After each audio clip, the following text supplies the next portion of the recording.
Szczęść Boże wszystkich, co nas oglądają. Szczęść Boże również. Nasz Szolce Tyju. Mam tu dzisiaj takiego kamrata. Znamy się już od wielu lat. Nazywa się Kulik Marian. Ja. I on bez 10 lat łaził po ludziach, którzy są w tym pokoleniu mojego fatra, mojego upy i chciał od nich się dowiedzieć, jak to bez wojna było, jak się byli w niemieckim wojsku. Jak to było, jak ty do tych ludzi, jak ci to był pomysł, żeby łazić i pytać się ludzi, co oni bez wojna robili? Jaki to był pomysł? Człowiek się, to po prostu przychodzi na człowieka po latach. Jeśli się obracasz przez całe życie w atmosferze tych wszystkich wspomnień śląskich dotyczących tamtych wydarzeń, bo nie ma co ukrywać, że nasze pokolenie akurat należy do tego, które miało bezpośredni kontakt już od dziecka właśnie z ludźmi, którzy przeżyli II wojnę światową, służąc w różnych siłach III Rzeszy.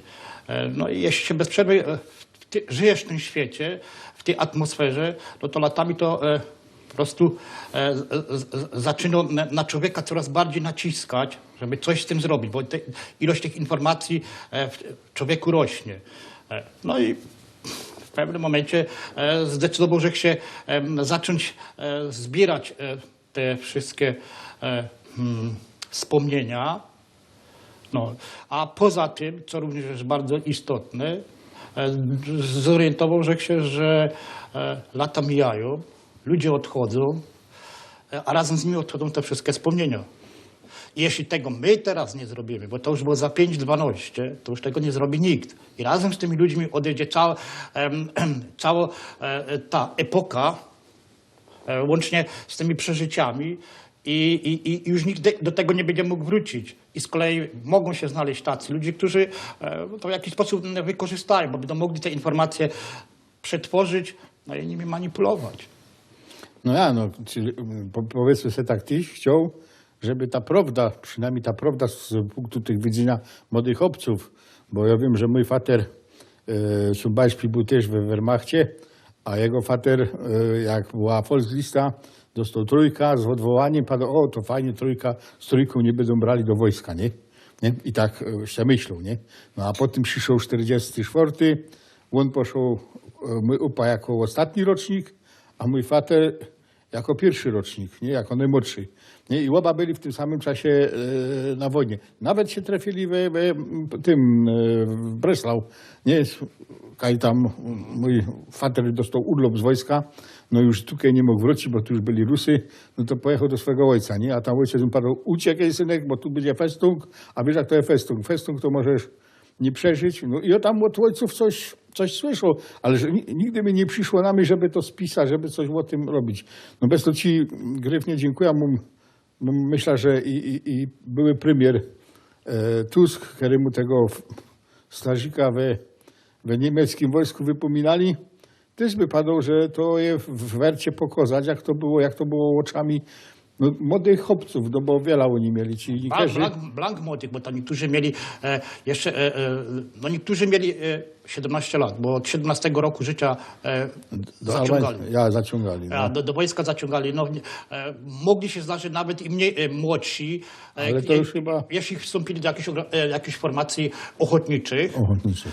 Czy w ostatnich właściwie już tygodniach wojny, no to były również i takie przypadki odosobnione, ale były, że młodych chłopców, którzy byli na jakimś obozie ze szkoły, tam coś wykonywali, jakieś roboty polowe, również ich na szybko jeszcze wciągnęli do jakichś jednostek pomocniczych i wysłali na front. Ale to... Aha, bo to byli na przykład w Hitlerjugend, kiedy było przymusowe też prawie że do wszystkich młodych Harusów, co? Zgadza się, ale...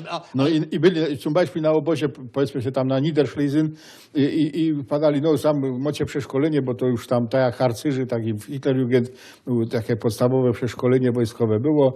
pokazali im, jak się szylą z jakichś tam gewerów, dali gewery i idziecie Adolfa bronić, nie? A młodym wiele nie trzeba, bo młodzi niewiele rozumieją i no, jak im korzą, to idą. Genau.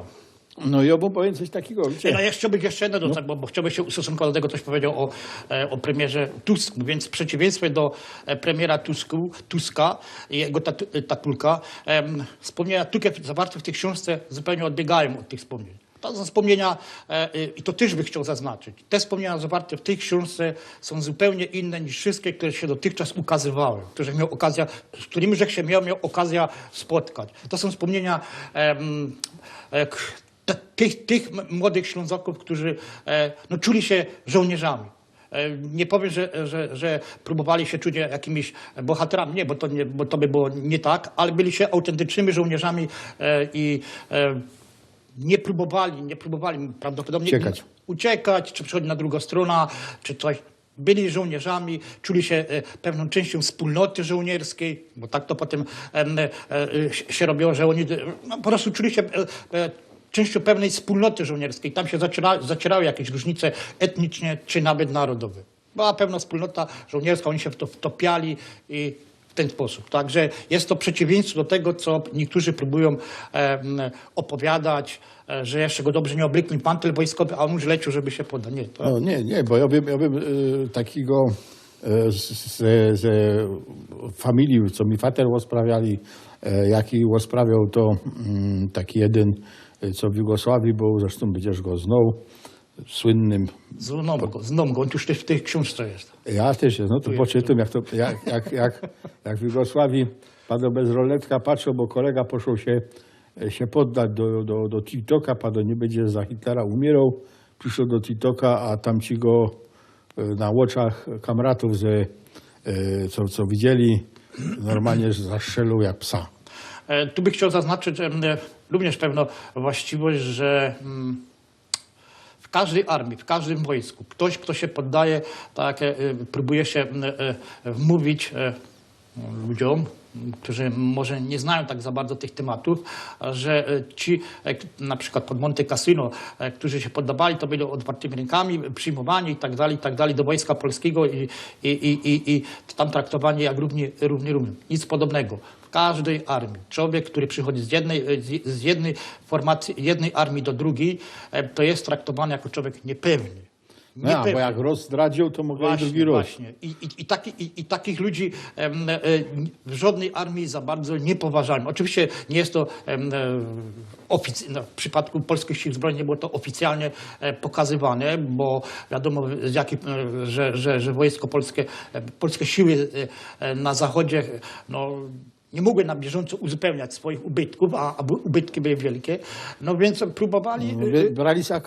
Tak jest, zasilać tych wehrmachtowców. Nie pomylić tych z Kelca i tych ze Afrika Korps. No i chętnie ich zaciągali, ale to wcale nie znaczy, że zażyli jakąś nadmierną estymą czy zaufaniem. No. Na pewno nie. Byli oni traktowani jako żołnierze, ale z pewnym dystansem. No widzicie, jak będziecie widzieli Kasi taką książkę. Ale pokażę, nie zakrywam. No czekaj, ja bym tu pokazał zaraz do kamery. Kierowca, sam widać. Będziecie widzieli taką książkę, a was te czasy pamiętają, to poczytajcie się o chłopcach ze Śląska, o Karlusach, które ginęli, niektórzy wierząc w to, co robią, niektórzy nie wierząc w to, co robią, ale służyli do końca i dopiero jak był podpisany kapitulacją, to wtedy skończyła się ich męczarnia, bo żadna wojna nie jest przyjemna i żaden do wojska nie idzie z przyjemnością. A mój upad godał tak, chłopcy, nie idźcie do wojska, bo wasz ojciec i oto my już odsłużyli za was wszystkich. No i udało się. Żadny z nas trzech do wojska, a właściwie prawie, że żaden nawet z kuzynów do wojska nie poszło, choć podlegali my przymusowemu wcieleniu do Wojska Polskiego. No i można, dobrze, że nie było żadnej wojny, bo jak była wojna, no to by my też musieli iść i tam kabinot strzeli, co? Nie byłoby zmiłuj się. No nie byłoby zmiłuj, bo bez wojna to nie ma, że ja chcę iść do tego wojska, czy nie chcę iść do tego wojska. Przychodzi wiek, bierą za szlabiker i idziesz strzelać do ludzi, czasami do swoich tych, bo tak jakś padł pod Monte Cassino, to po śląsku go dali po jednej stronie i po drugiej stronie Tak jest. barykady. O tym się co prawda nie godo, ale taka była prawda. Bez to pamiętajcie, jak chcecie się coś dowiedzieć oczami tych ostatnich wojoków, no nie wiem czemu żołnierzy, wojoków, że mieli na pasach napisane Gott mit uns, czyli Bóg jest z nami. Tak jest. I tu są, jeszcze chcę zaznaczyć do tego, co chciałem powiedzieć, tu są wspomnienia żołnierzy z różnych jednostek wojskowych, łącznie z ochotniczymi. No, którzy brali udział w bardzo kontrowersyjnych kampaniach, między innymi tłumieniem Powstania Warszawskiego. No, ale to już nie będę więcej godał, jak ktoś No to jest zainteresowany. ciężki dzisiaj mam ta szolka tyju, bo tylko to też mojej familii, no ale chętnie przeczytam po programie, wiesz, mi się tutaj wpiszesz i będę miał co czytać. Tak jest. A dowóz z pomboczkiem do zaś. Na dzisiaj to by było już tyle. Zacznie zaproszą do oglądania zaś.